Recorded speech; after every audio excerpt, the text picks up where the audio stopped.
আপনারা জানেন যে ত্রয়োদশ জাতীয় সংসদ নির্বাচন এবং গণভোটের আমরা একদম প্রস্তুতির সম্পন্ন করেছি বলা যায়। আজ থেকে প্রার্থীদের কিন্তু প্রচারণা শেষ। আমাদের প্রস্তুতির অংশ হিসাবে আমাদের যে 4টি সংসদীয় আসন রয়েছে, এই 4টি সংসদীয় আসনের 609টি আমাদের ভোট কেন্দ্র। এই ভোট কেন্দ্রগুলো মূলত আমাদের ভোট কক্ষগুলো সাজানো এবং এই ভোটের যে 400 গজের মধ্যে যে চৌহদ্দি নির্মাণ করা, সেগুলোর কাজ আমাদের মোটামুটি সম্পন্ন হয়েছে এবং 609টি ভোট কেন্দ্রেই আমাদের সিসি ক্যামেরা সংযুক্ত রয়েছে।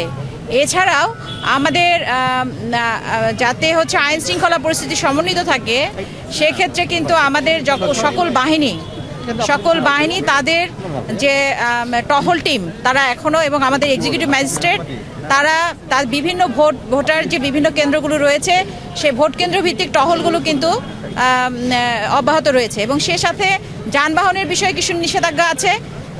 সে যানবাহনের ব্যাপারে বিশেষ করে মোটরসাইকেল সহ অন্যান্য ইজি বাইক, এই যানবাহনের নিষেধাজ্ঞাগুলো রয়েছে। সেই ব্যাপারে মোবাইল কোর্ট বিভিন্ন জায়গায় বিভিন্ন পয়েন্টে চেকিং চলছে, মোবাইল কোর্ট অব্যাহত রয়েছে। এবং আমাদের যে সার্বিক প্রস্তুতির অংশ হিসাবে আগামীকালকে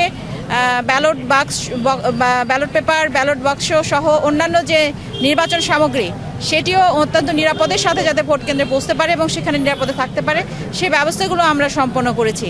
সুতরাং আমরা মনে করি যে আগামী 12 তারিখে যে নির্বাচনটি হবে ইনশাল্লাহ, সেটি অত্যন্ত উৎসব মুখরভাবে ভোটাররা সেখানে এসে ভোট দিয়ে চলে যেতে পারবে।